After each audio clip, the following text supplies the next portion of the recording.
Yes. Are we bugging you? But much of America first saw Joan on Ed Sullivan. Here is little Joan Rivers.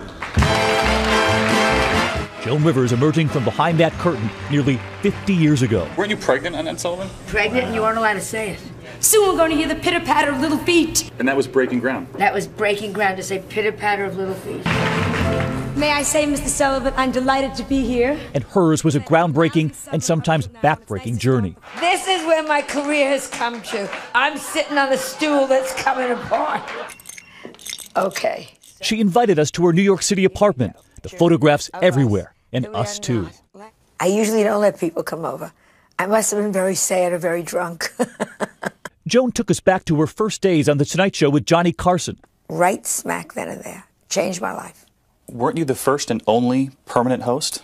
I was the first permanent guest host, man, woman, or child, yeah.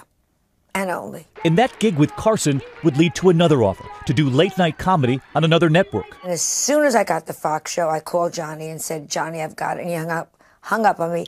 Never spoke to me again. But her show was soon over, and so was her friendship with Carson. And as Joan struggled publicly, her husband was struggling privately. He took his life in 1987. Humor comes with great pain and great anger is really where it comes from. And with my husband, I had both barrels. I'm still not over his suicide. I'm still furious with him. They say to me, oh, you'll go to heaven, you'll meet Edgar. I'll kill him. Joan, a single mother, was completely alone personally and privately. And then The Call, a daytime talk show in the works, up against Oprah and Donahue at the Emmys. And the winner is, I'm shaking, Joan Rivers.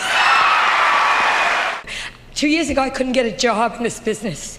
I could not get a job. It's so sad that he's not here because it was my husband, Edgar Rosenberg, who always said, you can turn things around. A decade later, she was back again on the red carpet, asking and saying anything. She talked openly about her many plastic surgeries and how she explained it in the beginning. Her daughter, still a baby. Of course, my eyes were black and blue. So I was carrying Melissa, and no one did their eyes in those days. So people would say to me, what happened to you? And I'd say, the baby punched me in the eyes. And they bought it. People were so stupid in those days. Poor Melissa. Poor Melissa. Kid's gone, kid hit me in the eyes. And it turned out, behind all of that humor, humility. I'm proud of nothing, my darling. I am swimming upstream. I don't know where it's gone. If you don't do what you want to do, you're a fool. Joan Rivers sitting down with us, and Barbara Walters with us now. Joan was your friend. Was she the same privately as she was publicly? Well,